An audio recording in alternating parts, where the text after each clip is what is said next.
Hello friends, save the ഡേറ്റിൻ്റെ ഒരു video നമ്മൾ ഫസ്റ്റിനെ കണ്ടില്ല, റീൽസ് വീഡിയോ ആണ് കണ്ടത്. അപ്പോൾ ഒരുപാട് പേര് കുറേ മുന്നേ റിക്വസ്റ്റ് ചെയ്തൊരു വീഡിയോ ആണ് സേവ് ദ ഡേറ്റിൻ്റെ ഫുൾ ഡീറ്റെയിൽ ആയിട്ടൊരു വീഡിയോ ഇടുമെന്ന് വെച്ചിങ്ങോട്ട് ആ ഒരു വീഡിയോ ആയിട്ടാണ് അന്ന് വന്നിട്ടുള്ളത്. നമ്മൾ എല്ലാ ദിവസവും പറയുന്ന പോലെ ഫസ്റ്റ് ടൈമാണ് ഈ ചാനൽ കാണുന്നുണ്ടെങ്കിൽ എല്ലാവരും ഒന്ന് സബ്സ്ക്രൈബ് ചെയ്ത് സപ്പോർട്ടാക്കാം. അപ്പോൾ നമുക്ക് വീഡിയോ കിടക്കാം. ഇവിടെ ഞാൻ എടുത്തിട്ടുള്ളത് ബ്രൗൺ കളറിലുള്ളൊരു പേപ്പറാണ്, chart paper, brown colour chart പേപ്പറാണ്. ഇതൊരു 15 രൂപയോ 20 രൂപയൊക്കെയാണ് റേറ്റ് വരുന്നത്. ഈ ഒരു ചാർട്ട് പേപ്പറിൽ നമ്മൾക്ക് ആവശ്യമായ ഒരു അളവിൽ നമ്മൾ ആദ്യം ഈ ഒരു സൈസിൽ നമ്മൾ വെട്ടിയെടുക്കുക. അതിനുശേഷം ഡേറ്റ് മാത്രം എഴുതുന്നൊരു പീസ് വേറെ വെട്ടിയെടുക്കുക. പിന്നെ നമ്മൾ നെയിമും ഡീറ്റെയിൽസും ഇൻഷാല്ല അങ്ങനെയൊക്കെ പറഞ്ഞ് എഴുതുന്ന ഒരു ഇത് വെട്ടിയെടുക്കുക. അങ്ങനെ ഒരു 4 പീസസ് ഒരു ഡിഫറെൻറ്റ് അളവിലാണ് നമ്മൾ എടുക്കുന്നത്.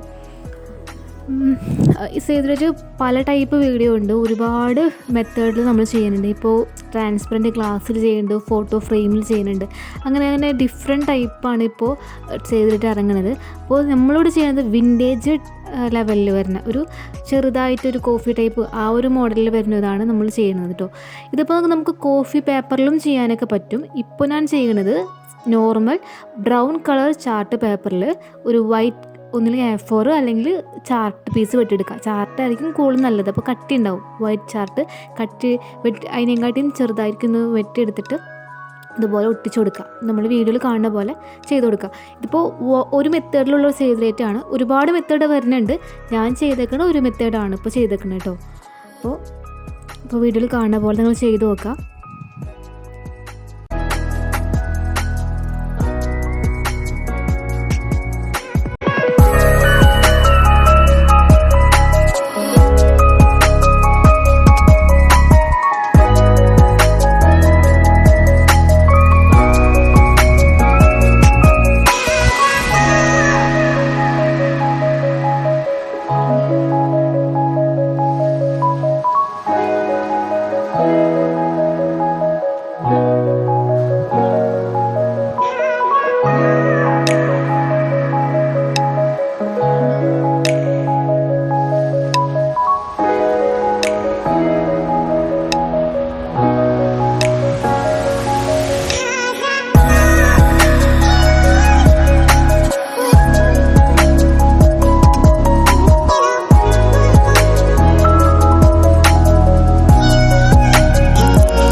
അപ്പോൾ ഇത്ര നമ്മൾ കണ്ടത് മേക്കിംഗ് വീഡിയോ നമ്മൾ കണ്ടില്ലേ.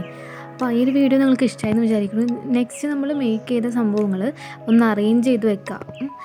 ഡ്രോയിങ് ചെയ്തതും അതുപോലെ തന്നെ നമ്മുടെ കയ്യിൽ കുറച്ച് മെറ്റീരിയൽസ് വേണം. എൻ്റെ ബേബി ഷവർ അഥവാ ജിപ്സം എന്ന് പറഞ്ഞിട്ടൊരു ഫ്ലവറിൻ്റെ അവിടെ കാണുന്നത്, പിന്നെ അതുപോലെ വിൻറ്റേജ് എഫക്റ്റിനൊക്കെ പറ്റിയ ഒരു വൈറ്റ് ക്രീം ഫ്ലവറൊക്കെയാണിത്. അപ്പോൾ ഇങ്ങനത്തെ ഫ്ലവേഴ്സൊക്കെ ഉണ്ടെങ്കിൽ അതൊക്കെ അറേഞ്ച് ചെയ്ത് വെക്കാം. അപ്പോൾ നമ്മുടെ ഇഷ്ടത്തിനനുസരിച്ച് എല്ലാം സെറ്റ് ചെയ്യാം. നല്ല അടിപൊളിയായിട്ട് വീഡിയോ എടുക്കുക, നല്ല വെളിച്ചൊക്കെയുള്ള സമയത്ത് വീഡിയോ എടുക്കുക, ബാക്ക്ഗ്രൗണ്ട് സെറ്റാക്കുക, അതൊക്കെയാണ് നമ്മുടെ ഇതിൽ കൂടുതൽ മെയിനായിട്ട് വരുന്നത്. അപ്പോൾ ഒരു വീഡിയോ നിങ്ങൾക്ക് ഇഷ്ടമായെന്ന് വിചാരിക്കുന്നു. ഇഷ്ടമായെങ്കിൽ നിങ്ങൾ എന്തായാലും സപ്പോർട്ട് ചെയ്യുക. നിങ്ങൾ സപ്പോർട്ട് എന്തായാലും വേണം. അപ്പോൾ അടുത്തൊരു പുതിയ കണ്ടൻറ്റുള്ള വീഡിയോ ആയിട്ട് നമുക്ക് വീണ്ടും കാണാം. അതുവരേക്കും ഗുഡ് ബൈ ഓൾ.